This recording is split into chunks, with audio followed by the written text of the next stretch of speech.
Hello, everyone, and welcome to the Housekeepers Podcast, the cleanest hour in podcasting. I'm so super excited. You, trust me, are going to want to grab a cup of coffee for this conversation because it's going to be super fast, super engaging. I absolutely love this person, Kristie Veri. I know there's no D in it, but I want to pronounce a D like Veri. Is that accurate or no? No, it's a vet. You said it correctly. Kristie Veri. Yeah. I'm such a big fan. I've been following you for a while. And so I'm super happy that you came on the Housekeepers Podcast. And so thank you. Thank you for having me. I'm excited. Yeah, it's super great. You are the president of Cleanscape Construction. Just to be clear, though, because is that your main business where you clean construction sites? What is your main focal point? So our main focal point is construction, but there's a lot of cleaning maintenance that goes along with it. Right. Post-construction cleanups, building maintenance. There's all sorts of cleaning pieces that go along with the construction industries. So, Got it. Yeah. So you do kind of like an all-in-one. So you kind of do a lot of different things. Yes. In the construction field. Yes. Got it. That's super great.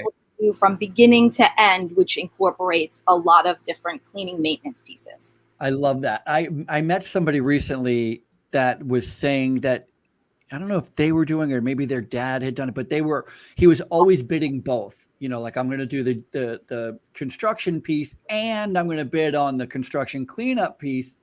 And I just think that's so, what I think is so great about that is airlines. I love the example of airlines. Do you know who cleans airplanes now?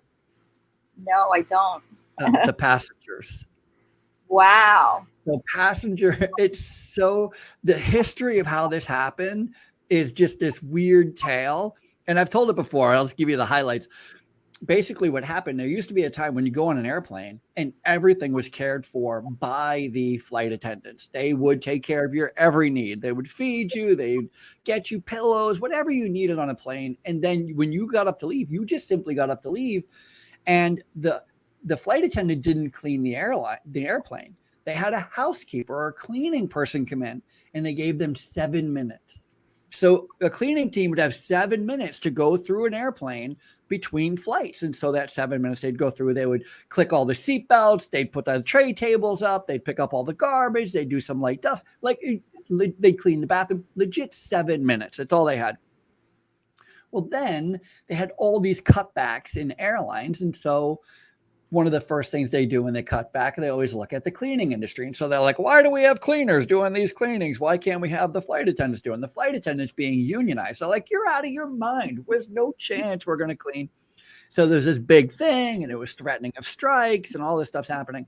And then eventually what it came out to is they came up to an agreement that they're not going to have cleaning between flights. They were going to have the flight attendants do it, but the flight attendants could make the passengers do it. So now every time you're about to land, there comes a notification.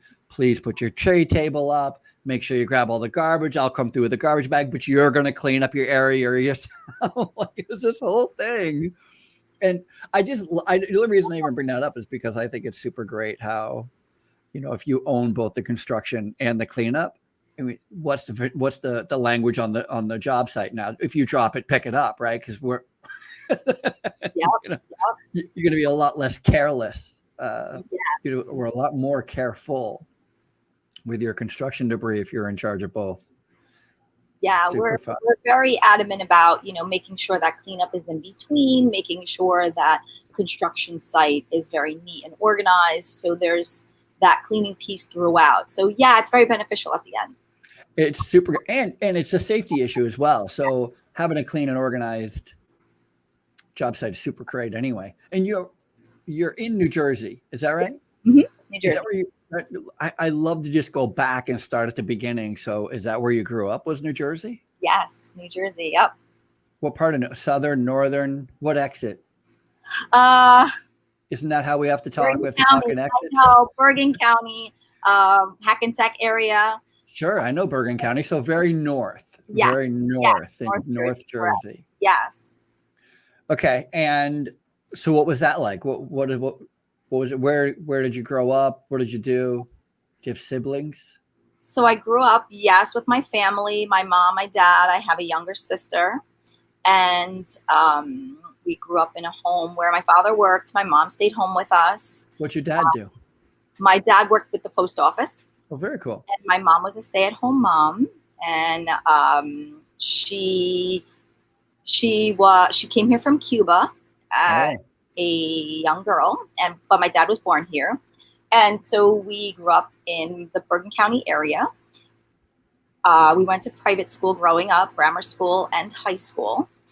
And was it like a Catholic school? Yes, Catholic school. My parents were very adamant about, going to school, getting a degree, really having a secure position or a job, being employed. And so I went off to college and I completed an undergraduate degree in psychology, and I went and moved into a graduate degree in school psychology. So I was a school psychologist. I guess I'll go into hold on a minute. You were you were a school psychologist, really? Yes. What did you do? Hold on, before you got there though, did you do any after school work? Like, when did you get your first job? Did you ever work before college? Yes, I worked my tail off doing all sorts of entrepreneurship things. I always put something together while I worked. I always had some sort of full-time gig going. I did a lot of random things from, prepping tutoring sessions to teaching babies to sleep, doing overnight sleeping sessions. I mean, anything that I could really put together and learn and make money while creating my own schedule so I could complete my degree. Yeah. So that was, so running a business was something that I always really loved. I like that. I knew it too intuitively. I kind of knew. I was like, there had to be some time. And because that's when it's the easiest, is when you're a kid, right? It's the easiest time to get it right, get it wrong. And the lure of money, right? Is there any better draw? I love it. That's super great. Okay. So then you go to college, you become a school psychologist. So I go to college, I become a school psychologist. What grade were you a school psychologist in? So I worked in the high school. That was one of my favorite settings. And so as a school psychologist, I did IQ testing. I did current placement testing. Current placement, determining where a student should go. I worked on the child study team and the counseling. Yeah, I was a full-fledged school psychologist. I had I want to say that I had a terrible experience with, I think, my guidance counselor. Honestly, I don't know that there was a school psychologist. It may have been a school psychologist. They gave us like special tests, so perhaps it was a school psychologist. It depends. On the guidance counselor setting, they can give you certain tests to determine your academic performance, but the school psychologist was more focused on where you were developmentally, emotionally, that kind of thing. So if you think about what kind of tests you were given, I think that might identify who you met with. I think I was given the developmental test, and then that was in like 7th or 8th grade though. And then I was in 9th grade. I remember it distinctly because it had such a huge impact on me. But in 9th grade, at the end of 9th grade, they kind of gave you an assessment test on, I don't know what they were looking for, but the outcome was, when I met with my guidance counselor, we were supposed to be picking classes for the next year and kind of like mapping out, if you were going to go to college, you'd be mapping out one direction. If you weren't going to go to college, you'd be mapping out another. And I remember it's so silly that I'm even bringing this up because I just heard like stupid, like silly words like trigonometry. I heard like college prep courses, and I had no idea what any of this stuff was. And so I said like these words to the guidance counselor, and he laughed at me. He's like, no. He said, the test you took shows that you're a hands-on learner. Okay. I was like, oh, okay, hands-on learning. So what does that mean? He goes, it means you're probably going to work in construction. So building trades, we have a building trades program here. And I did not want to go into building trades. I had no desire. My dad was an alcoholic. I mean, a mechanic and an alcoholic. I don't know what came first. Like he was an alcoholic, then a mechanic, or a mechanic and then mechanic. My uncle worked in construction and he too was an alcoholic or a carpenter. And so, like and they were all miserable. Like everybody hated. And I was like, the last thing I wanted to do was work in construction. I was like, no, please, no. But that's why I quit school at 16, because they said that I was a hands-on learner and education wasn't going to be a big thing for me. So in retrospect, it's a crappy story. Housekeepers Podcast. This has been the cleanest hour. It's a wonderful story. It's, those are part of our, history and growing up. Origin story. That's right. Yeah. So school psychology. Let's talk about you, not me. School psychology. I can't imagine that I can't imagine that it would be a good job, but apparently you loved it. Well, that's what brought me to this field. So you didn't love it. No. Oh. So I finished school. I had met my husband at the time. I was doing my internship, and my husband is the third generation in a construction company. And so I had spent some time with him, with their company, with his family's company, really trying to understand, doing some back-end paperwork. And I loved it. I loved everything about it. I knew it was something that I wanted to do forever. What did you love about it? Like, what exactly were you doing? Were you doing like back office stuff? Were you numbers, profit loss? Really seeing somebody's vision come to life was just so inspiring. Really understanding why certain people wanted to do certain things in their home, or how they wanted their place of business to look, or what the goal was, what the drive was to bring people into their facility or their special store, or, was this family they were big entertainers, what unique thing did they want, and how did they want their flow of the house to go? It was so inspiring. I loved everything about it. Everyone was different. Every project was different. You could think outside the box.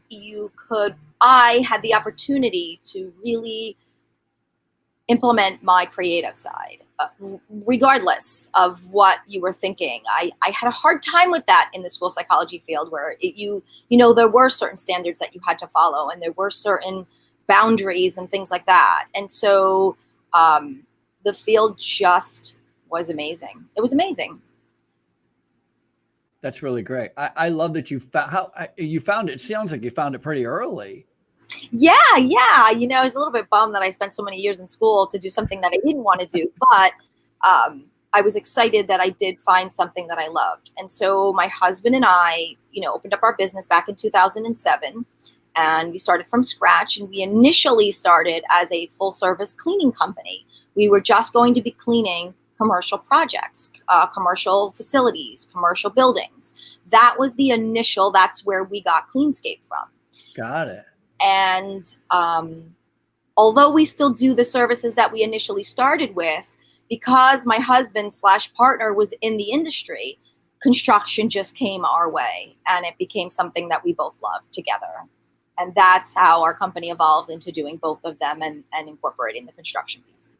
When you started the cleaning company, how did you start it? What did you do? Just put some posters together or some flyers together? Start making calls? Door to door, every night, every day, dropping business cards. What kind of businesses were you after at first?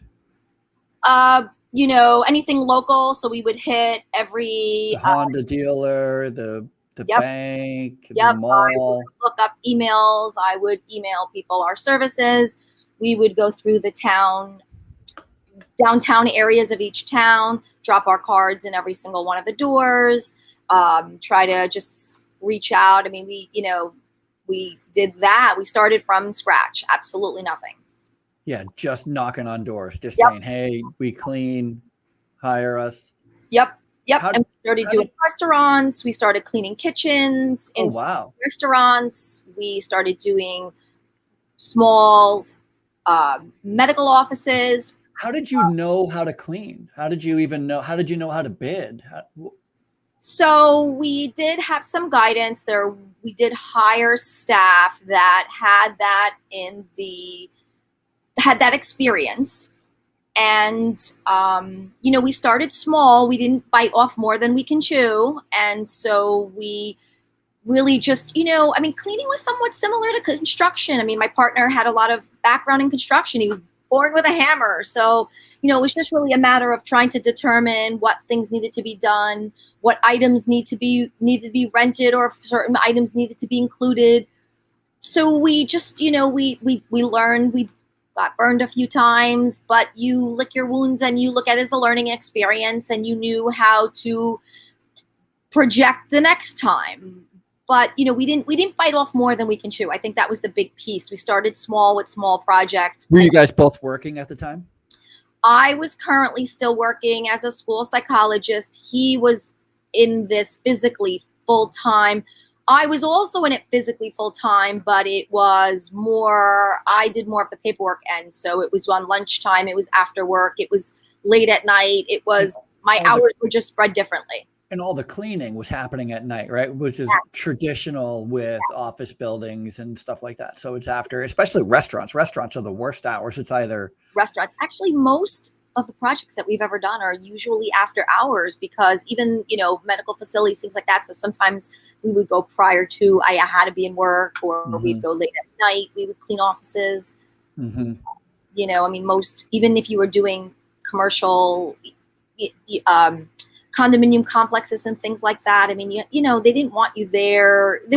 Everybody had their set times that they wanted you to be there. And so a lot of the times it wasn't during office hours, or it wasn't during the day.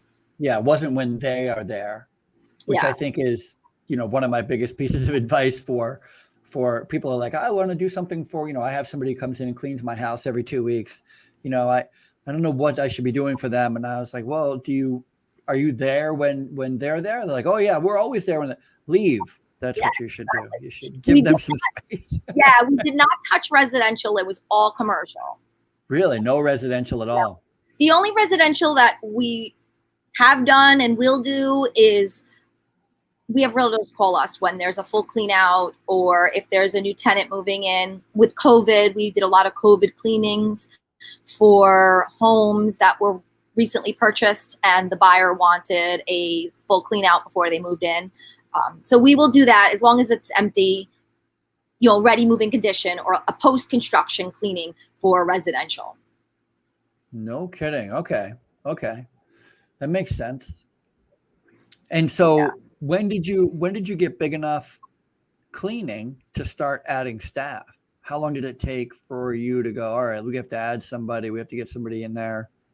It was pretty quick. I mean, good news travels fast. So it was pretty quick. I mean, we definitely started building our team. What ended up happening as well is, because we had the background in construction, the cleaning evolved into maintenance stuff, maintenance issues, elevator issues, heavier cleanings in terms of stripping and waxing, heavy duty carpet cleaning, that kind of stuff. Like, that evolved very quickly. It wasn't just come in and clean our office. If we were cleaning a medical facility and there were heavy stains on the rugs, we had our crew coming in doing the carpet cleaning. And, there were issues with electrical in the particular office, and they knew we had that background. So we were now calling an electrician in. So we really evolved into a cleaning maintenance company very quickly. That makes complete sense. Yeah. It makes complete sense. That's super smart. And you know what? It was a great piece to the individual that was using us, because, it was a one-stop shop. They would call us and they would have access to all the different pieces that they needed through our company. And so that's how we really evolved into more pieces. It's really a smart thing to be paying attention to when you go in and bid a job, when you're going in and looking at it, you're doing your initial walkthrough, to be able to identify there's a lot more I can do here for you. Not just clean, not just the light dusting and emptying the trash, but we can take care of that carpet. We can take care of that floor over there. I had a barber. This guy was cutting my hair forever. Love this guy. He actually ended up he started to sell hair products for women, high-end hair products for women in his barbershop, and it completely changed his business. So that's a whole nother story, but talk about cutting young men's hair and seeing the mothers waiting in the chairs with nothing to do. And he thought, I should sell something to them. And so he started to think about, because he had some retail space, and it doesn't matter. It's not what I'm thinking. Not my point of the story. Point of the story is his floors were terrible. And every time I got my hair cut, like every 2 weeks or whatever, I would go, you got to do something about these floors. You got to do something about these floors. I finally come in after like a year of saying, these floors just look, they could come back. They're VTC. They could totally come back. I come in and they're beautiful. Oh, wow. And it dawns on me. I never told him I could do it. Yeah. I kept telling him how much they would look better. I never said, hey, by the way, I can help. Yep. It was a big slap in the face. And I was like, oh, can't believe I talked him into it. And then somebody else got the business. He didn't even call me. He had no idea. So it's super smart. It's smart to be able to identify and having all that. And I think it's pretty common. I think that's common. I think that's kind of how most of us get into the cleaning industry. We kind of go, you know what, we can do a lot of things. I can mow your lawn. I can trim your hedge. I can clean your house. I can snake out a toilet. I can get the stain out of the carpet, which, by the way, if you're in a doctor's office right now and you're listening and you look on the floor and there's little brown stains, it's because of you and it's because of coffee. And I'm going to give you a word of advice, and it's called lids. Put a lid on the coffee. I see people walk around an office with a coffee cup and no lid on it. I want to lose my mind. Put a lid on that thing. What's the matter with you? Yeah. So that's really, really fantastic. I love how that just kind of morphed, and it doesn't sound like it took you very long. So when did you start going, hey, we're bidding on cleaning jobs, to how do we start bidding on construction jobs? So as I had mentioned, my husband partner had just been very well known in the field. And so when they started to see us active together, they really started reaching out for, again, good news travels fast. So when they when people started to reach out to us for the cleaning services, they were really reaching out to us for construction services. He was known in the field. So if a previous contact or someone else that just knew of his background, they were reaching out for construction projects. And initially we were turning them down because we wanted to stay in the commercial cleaning area and just really focus on this. But we just started to get jobs that were too hard to turn down, and we evolved. I mean, even the cleaning now, the cleaning is our step into the door to some really big facilities. We were working in a brand new 4-building condo complex in Bergen County, and our foot in was cleaning. And then it turned into, oh, you do this. Oh, you also do that. Oh, you do this. And it really evolves into a nice project for us and a nice relationship. I like that. There's a couple of lessons here that I'm kind of thinking through as you're describing how you went about this. And one of the first things I want to highlight is you didn't come in and say, hey, there's this new thing that you're going to love, Mr. Banker. And the new thing is this idea that people can clean your bank, right? You didn't go introduce the idea of somebody come in and clean the doctor's office, somebody come in and clean the Class A office building. There was already somebody there doing it, and they weren't doing a good enough job. And that's how you got the jobs. Can we agree on that? Yes. and I think that is a huge lesson for both people who have a lot of clients right now and understand not every one of your clients are happy. And so on one hand, it behooves us to go and make sure we're present in front of our clients, making sure they're happy. I made a huge mistake with that myself because I thought I had a locked on contract. I had a contract that was unbreakable. And when you have a contract that's unbreakable, you kind of roll with the punches a little bit because you're like, can't make everybody happy, that kind of thing. And then I had somebody break a contract that's not breakable. They're like, what is he going to do? Sue us?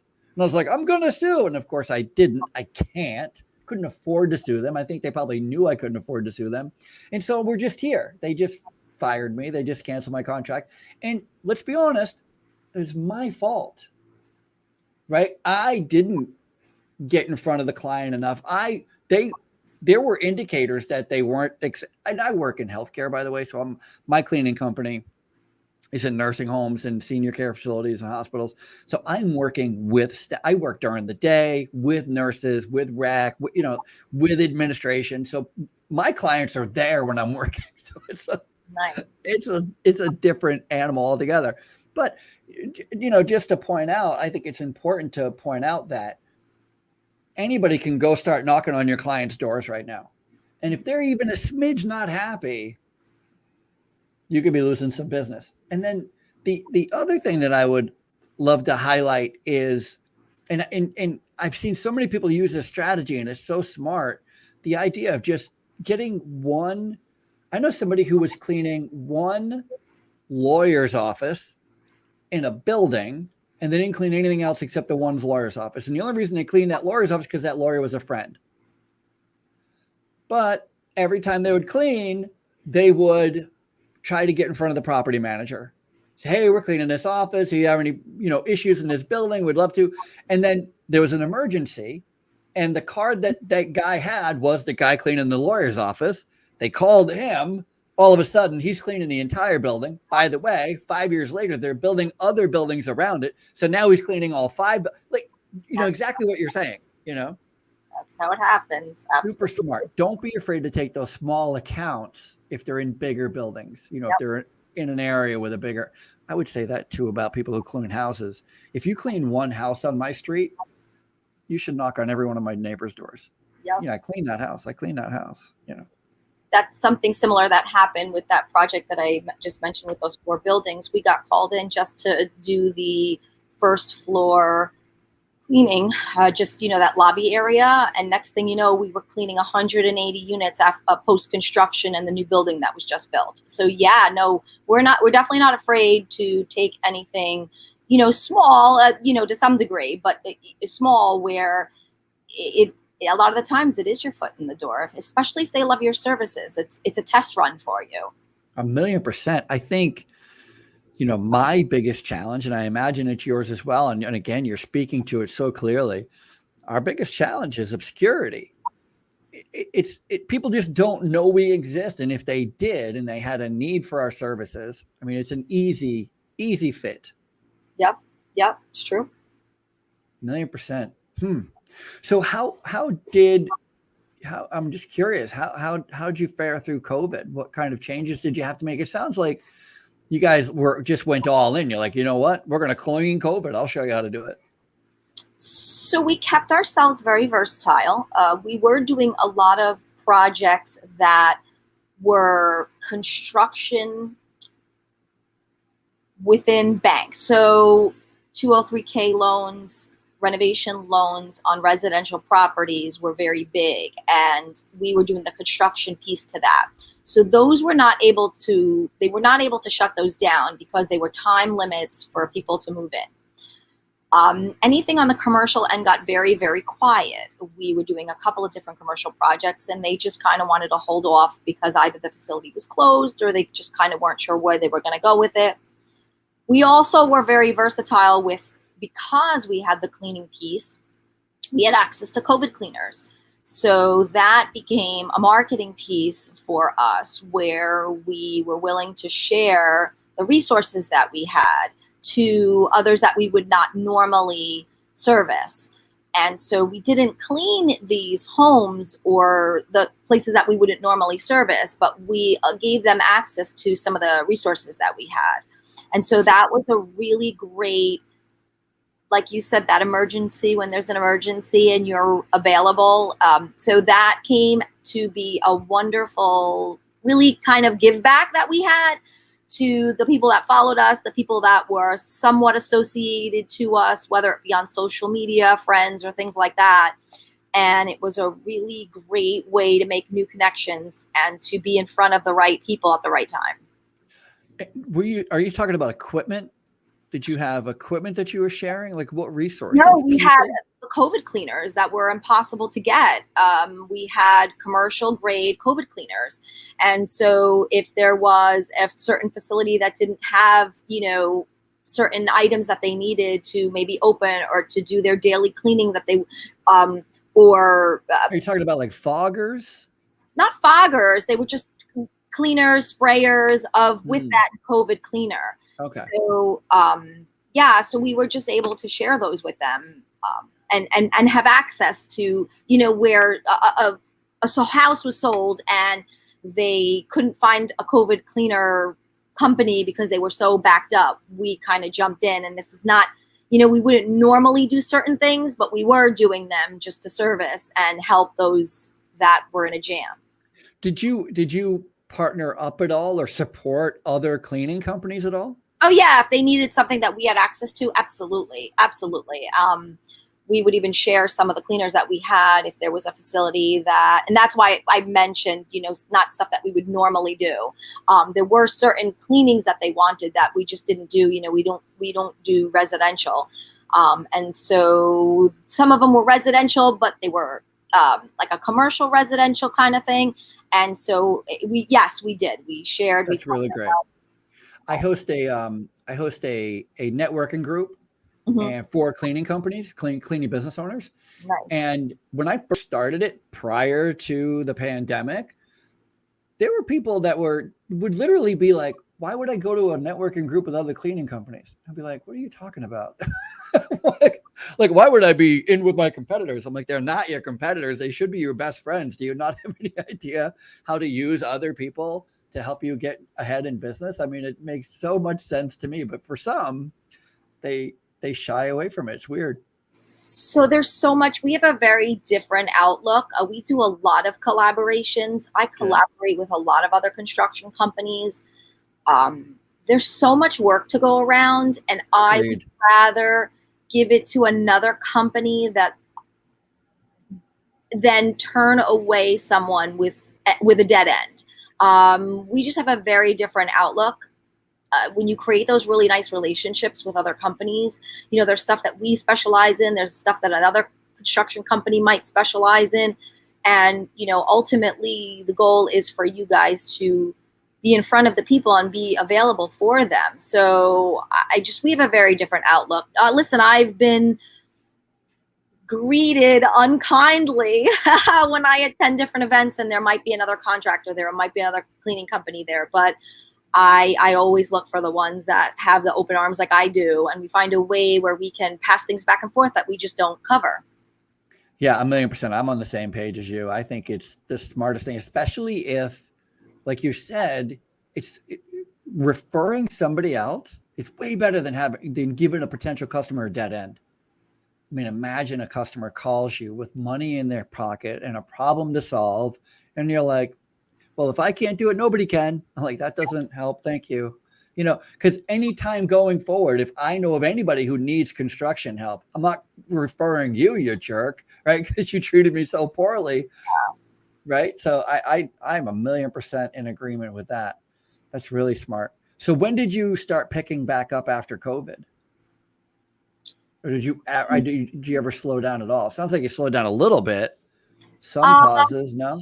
Just during that time where it was the heavy shutdown, because we had to really be careful about our guys and who, there could only be one per job. And there were certain days where you had to make sure the house was either empty so there were some obstacles to follow.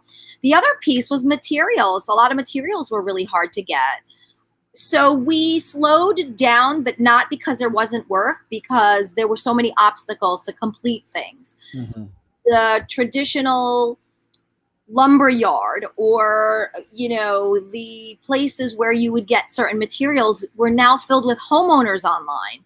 So we could not access them like we did before, or some of the materials were significantly delayed in their arrival time. So projects would have to be put on hold, not because we couldn't complete them, but because we had no materials. We did not have access to certain materials. What about staffing? Was staffing a challenge? Is staffing a challenge? So we're very fortunate. The individuals that are with us, we really took good care of during COVID. And so they're still with us, and we are not in the situation that other businesses are right now with finding workers.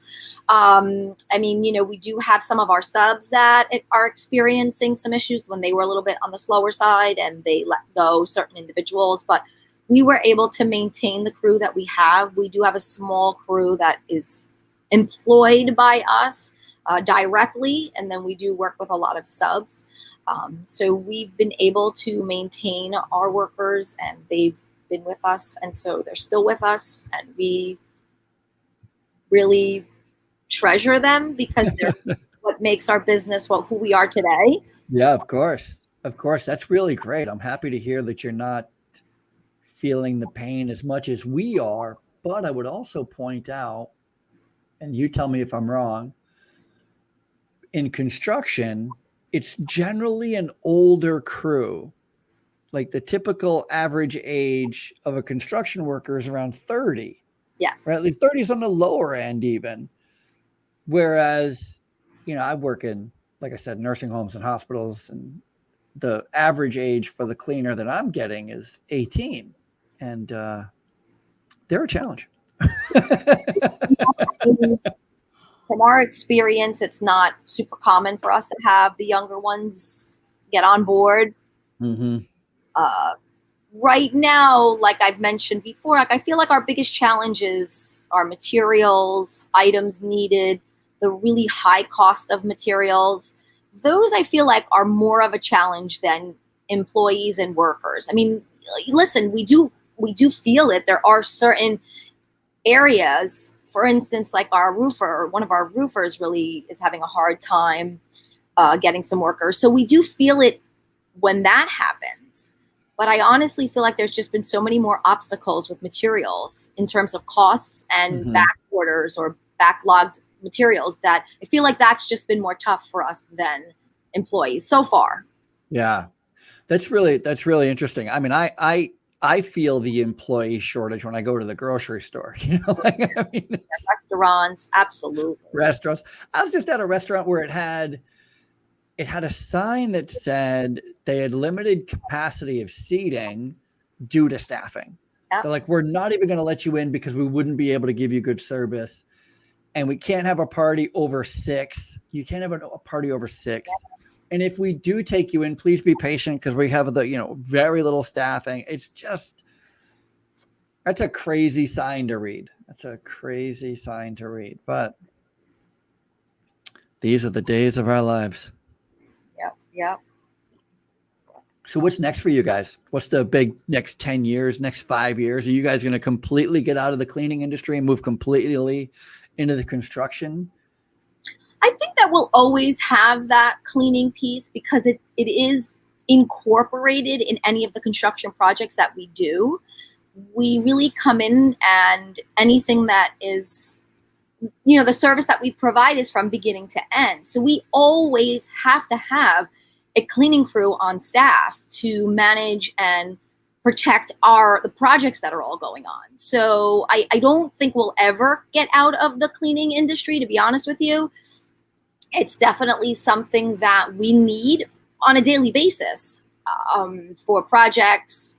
A lot of the times when we are hired, especially in the commercial world, we have to have our cleaning crew in there after heavy, there's cleaning, there's cleanups during construction, then there's the post-construction cleanup. So we would then have to go out and hire another cleaning company to do it on a daily basis. So I don't know that it would ever make sense for us to actually separate ourselves and hire a cleaning company to do what we need. That makes sense. You know what I'm not clear on is what it is you actually build. What kind of a commercial builder are you? So we do small commercial. So anything like restaurants we've done strip malls. We're not building them from the ground up, a strip mall, but we would be called in if there's a reface, interior, exterior renovation of the strip mall of one particular store in the mall. We've done restaurants. We've done, from beginning to end for a restaurant, but in an already existing building. Got it. So you guys are like finished carpentry then? Well, we could do framing, demo. We'll be called into a commercial building. We'll demo a warehouse and build offices in there. So we've done that too. Yeah, got it. Okay, so that makes sense too, because I was wondering, as you were transitioning, and everything for me is financially motivated. And I don't mean financially motivated. I mean, I'm always trying to. I see a person with a hot dog cart, and I start doing the math in my head, like how many hot dogs do they need to sell? And I wonder if they have more hot dog carts than just this one. And you know what I mean? Like, can you really make a living selling falafel? It's like $5 a piece. And the cart doesn't look busy today. There's 18 other carts here. You know what I mean? Like, I'm just constantly doing the math in the background. So I'm just curious, like when you said you went from cleaning to construction, I immediately thought new construction, because that's a huge jump financially.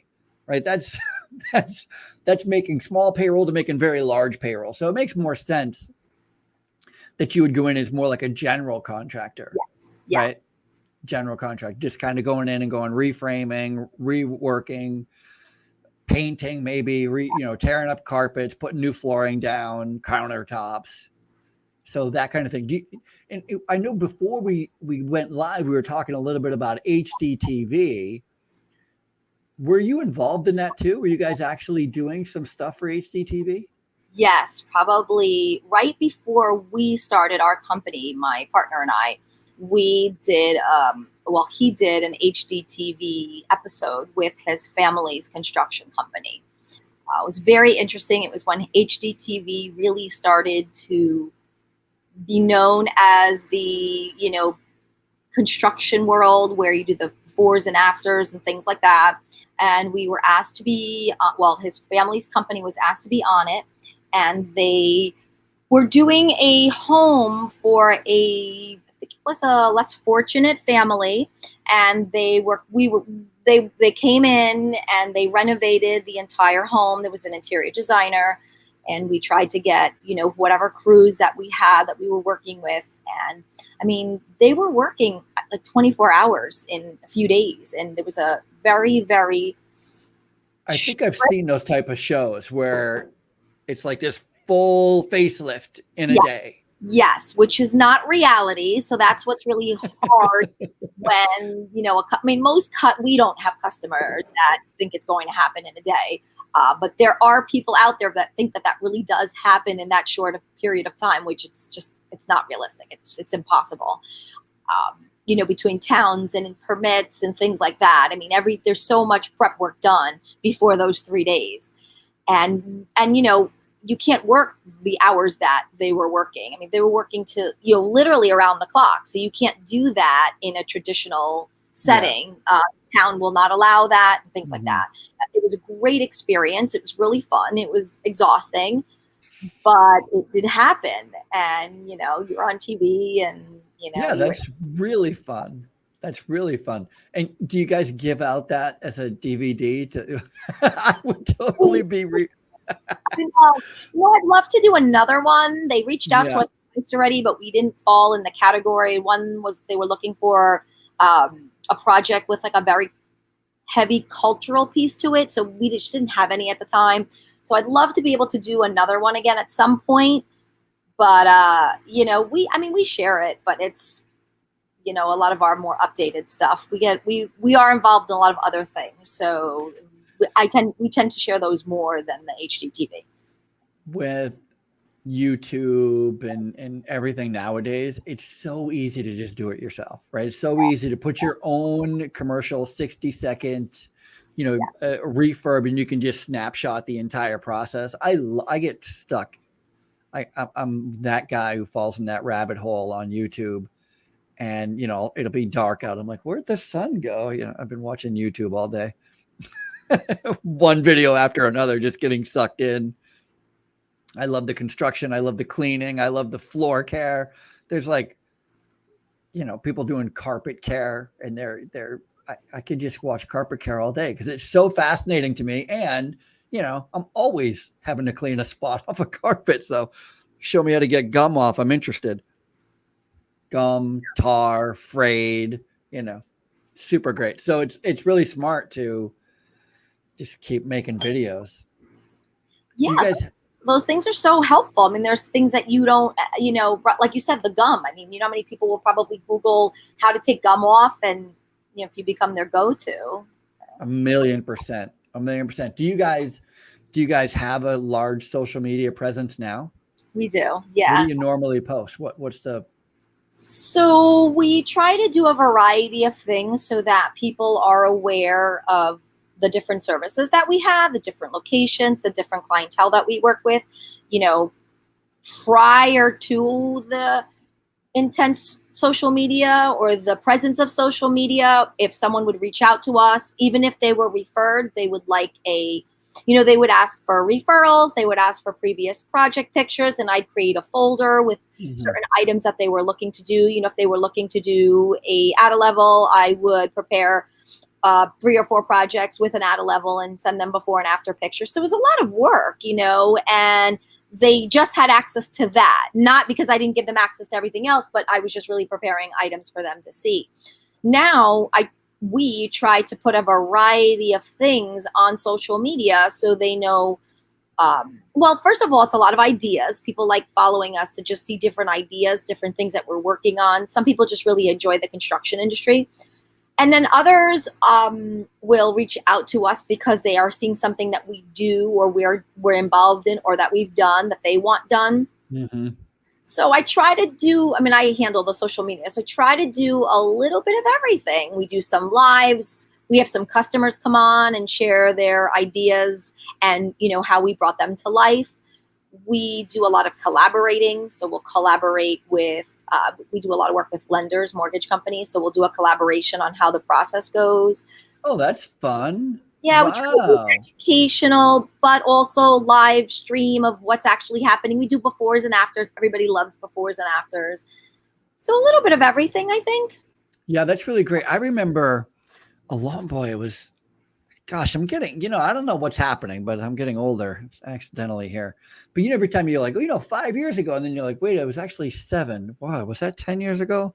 Could have been 20 years ago. Anyway, so 20 years ago, I was working in a healthcare clinic, and the receptionist was getting let go after like 30 years of service. And it was like this big brouhaha. Like everybody was up in arms that they were letting the receptionist go. And the reason they were letting her go is because as much as they've tried, they could not get her to learn how to do the billing, the questions for insurance and getting pre-approval. And because it was never part of her job, her whole, she'd worked there 30 years. She never worried about insurance claims. I imagine 20 of her 30 years, it was a cash payment. People would write her a check at the desk, But because the industry had changed so much and you needed to get pre-approval before you could even get seen by a doctor, just bleed over there in the corner until the approval comes through, that kind of thing. She couldn't do it for one reason or another. And so they were just letting her go because she wasn't able to keep up. And you just reminded me of that because it's so smart to go, wait, most people don't have the 10 grand, the 20 grand to refurbish a half a house. They have to go through the lending process. They have to get a borrow something. Super smart to go, hey, let's do a little video on how to make it's super smart. It makes your job, it makes going to you a lot easier because I can go to you and go, oh, this is how you do this. Oh, these are some ideas on how to refurbish the kitchen. Oh, this is where you get money. Oh, that's how you do that. Oh, hey, honey, what we're going to need? Because I just watched this video from Cleanscape, commercial cleaning and construction. I just think it's very smart. It's a really smart idea to incorporate that. Very smart. Yeah, one thing I love about social media is that you can educate and people can listen if they feel it's of interest to them. I'm not a salesperson. I don't want to convince you that you need our services. I don't want to convince you that you need certain things in your home or in your place of work or in your store or in your facility. I don't want to do any of that. I want you to come to us if we provide a service that you need or that you or want. I've done many educational seminars with mortgage lenders, and I've had people reach out that follow me to the lender because they know that we're associated with them, meaning that we just, work with them, not a financial relationship, but that, that there's someone that, oh, Kristie knows them. Oh, wow. Okay. So she knows that lender, and wow, he does renovation loans. I'm going to reach out to him, and they'll start with them first, knowing that, like you said, they need some money. They don't have the 10,000 liquid or 20,000 or whatever they need. And then when it comes time, they'll call and say, okay, we're ready for you now. Oh, wow. Okay. Oh, great. You're using so-and-so. That's wonderful. Yes, we've worked with him before. He's great. She's great. But yeah, no, it provides all that information to them. And when they're ready, or if they're in a position to move forward, they know where to find us. I love that. I do too. I think it's super, super smart. I think it's really, really great. Really great. Really thinking outside of the box and really kind of, what it's like. And my wife was just commenting on it the other day. We went to the grocery store, and now when you go to the produce section, they don't just have apples available. They have apples and caramel and sticks. Yes. You know what I mean? They don't just have broccoli. They also have broccoli, and they have cheese right there. Cheese has no business being in the vegetable aisle, but because you know what I mean, like they've really started to pair up, and they're like, there's a common recipe. I live in a very Jewish neighborhood, and so as you can imagine, every time there's a Jewish holiday, you go in and you can just take you don't even have to walk the store. You go right to the first end cap. You're like, yep, let's take this is the meal. You don't just go and look. You don't have to go find. I can give 8 million examples. You don't have to go find the marshmallows and the graham crackers and the chocolate. They're all in the same place for the 4th of July, right? It's called the s'mores. They're all they even wrap it up in the same packet. They get some foil. Wrap them all yeah. That's what you're reminding me of. That's so smart. So smart to think of your business like that and think about how many different people use it. And that's why I think it's such a great story that you guys have about, no, we're just going to go clean. And they're like, oh, wait a minute. I can fix that small issue for you. Mm-hmm. You know what? This chair railing is loose. If you want me to fix it, I mean, I have to take it down to put it back together, but I can take it down to put it back together. And I'm like, you can do that? Sure. I totally see how it evolves. And it's really great. And I also see how you're kind of getting out of the cleaning and more into the construction, because you got to specialize in something. Yes. Yeah. Yeah. I mean, construction's definitely our specialty. Yeah. For sure. Is there just spitballing with you, is there a geographical area? Is it 100 miles, 50 miles? What's your radius in Bergen County? From Bergen County out, So the tri-state, the local counties, so Bergen, Essex, Passaic, Morris, and Hudson counties are predominantly where we work, especially now that we are very busy. We really try to stay within the local area so that we're very efficient. Yeah, that's good. But we've worked in, when Sandy hit, we were really busy in the shore area. Mm-hmm. So there are times where we have really detoured out of our area, but we really do try to stay within these local counties. Yeah, that's really great. What is your current modus operandi for advertising? What are you doing now? It's no longer a Yellow Pages. No. Yeah. So how do people find you? We have we have a social media presence. We try to post as much as we can with LinkedIn, Facebook, Instagram. We are getting into TikToks, Pinterest, and blogging. So just to really keep the activity going and driving it in. But social media, I mean, you know, I do a lot of in-person events, and I do a lot. I'm on the board of the Metropolitan Builders and Contractors, so I do have a presence in some well-known organizations. So that's another piece to it. But social media it's big. I mean, I connect with a lot of people on social media, do great collaborations through social media. Social media is a big piece of it. Yeah, that's really great. I was just curious if you are still knocking on doors at all, or if you are still doing any in-person meetings and that kind of thing at all. No, I mean, we don't do mailers, we don't do email blasts or anything like that. We definitely do the social media is probably one of our biggest forms of marketing, and then we do in person, like I said, events, or I belong to different organizations, but we don't do the yellow pages, or we don't. I mean, I'm sure it still works. It's just yeah. I'll tell you something that really does work well, and you're maybe not going to believe me, but actually email blast really work well. The conversion rate is pretty great still. I mean, it's not 90%, which is what it used to be when it first started, but you could totally, here's the thing that I think is what's super great about your business, the construction business, especially I'm going to say light construction business where you're doing the remodel. What's super great about that is the people you're doing the remodel for, if they're happy with you, which is probable, right? They like what you did for them. They probably have more rooms.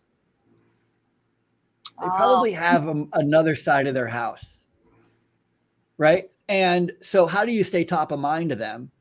So imagine if you put, and again, this is, I'm a business strategist, so I do this for a living. So forgive me for pontificating at all, but just imagine having a newsletter that went out every couple of weeks with construction ideas.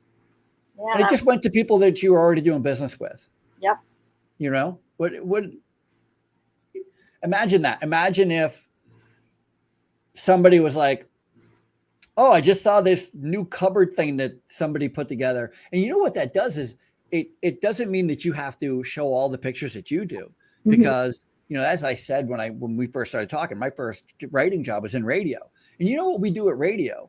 You know how much music we produce in radio? 0. But we're only known for music, right? Because all we do is find good music and we share it. And so if you were to find good designs, find good pictures, you don't have to take credit for it. You have to give credit to where the credit is, but you're just like, oh, look at this idea. I mean, I guarantee every construction picture you ever showed, you'd be able to duplicate. Oh, they put the bench seats in. That's kind of neat. They added a new secret drawer in the kitchen. That's interesting. All the things you could do, but you don't have to do it, is my point. You don't have to do it to put a newsletter together. And all your past customers are getting this newsletter every couple of weeks. And what would it take? One person to say, hey, I like this idea. Something you sent me, I saw is really fun. I wonder if you can come look at it. I wonder if we can do something similar to this other room that we have. I love the idea that people have more than one room. Great suggestion. Absolutely. Yeah. More than one office, more than one. It's only going to cost you a couple of bucks. No, I'm kidding. Housekeepers Podcast. I think it's a great idea. I love email campaigns. I do a email blast every week myself. I'm terrible at email blasting in the sense that, you know who Gary Vaynerchuk is? Come on, he's from New Jersey. No, Gary V. He's a big social media guy, Vayner Media. Yeah. So he wrote this book called Jab, Jab, Jab, Right Hook, meaning his idea is with social media, with newsletters, you're supposed to give, ask for a sale. And I'm over here jabbing too much. So I'm like, give. Hey, give. I never ask for the sale. I'm like, son of a, but it's because I'm a writer and I love writing and telling stories. And so my newsletter is just me writing and telling stories. Nice. Yeah. Which is nice, but it doesn't do anything for my business, generally speaking. So don't be like me. Ask for business. Make sure you're asking for business. Super great. Thank you so much for being on. How do people find you? So we are on Instagram, and we are on Facebook, LinkedIn. Those are definitely your best forms of getting in touch with us. What is it, at Cleanscape, or is it at Cleanscape Construction? Instagram is ccc_Cleanscape Corp. Cleanscape CC. For Instagram, I'm gonna put it in the chat because you just lost me. CCC _ Cleanscape, and Cleanscape, then all one word, and then CC at the end of that. CC. 11. Yeah, that's Instagram, and then Cleanscape is Cleanscape Construction. Two separate words. If you put that in, you'll find us. You'll see our logo then Cleanscape Construction. Yep. And where is that? Everywhere else, you're saying? What do you mean? Cleanscape Construction. If you put that in LinkedIn, Facebook. Yes, yeah. If you put in LinkedIn and Facebook, you'll see it. You'll see this logo as our profile picture, and you'll know it's us. Good. I'm just adding it to the chat so everybody can see what these are. And what is your actual website's name? www.cleanscapecc.com. www.cleanscapecc.com. All right, good. I just chatted that out to everybody. And when we put the show up, I'll make sure that all the links are in the show notes so everybody can find you where they need to find you. Thank you so much for being on. It was super fun. I really liked having. I like your energy. I like how. I don't know. I just like how you talk. I like your business. I like. I'd love to meet your husband. I think he sounds great too. It's really fun. Yeah, this was wonderful. You had great questions. It was great to chat with you. I do admire your show. I go and listen to all your different podcasts, and they're a lot of fun. You have some really wonderful people on the show. And so I feel really honored that you've included me on on the variety of interviews or chats that you've done. Thank you so much. It's nice of you to say, and I love it. I have the best job ever. Sitting on this side of the microphone has been the greatest. I learned more from my guest on the show than I could even tell you. So I'm like, I'm going to give you a little business strategy. By the way, I'm taking 18 notes on things I've learned from you. Oh, yay. Wonderful. Yeah. All right. So that's it. The Housekeepers Podcast. Dare I say the cleanest hour in podcasting. If you enjoyed today's show, please make sure that you like it, subscribe to it, write a review, tell all your friends, and make sure you're tuning in live all the time. I'm Ralph Peterson. She is Kristie Veri, and we are out of here.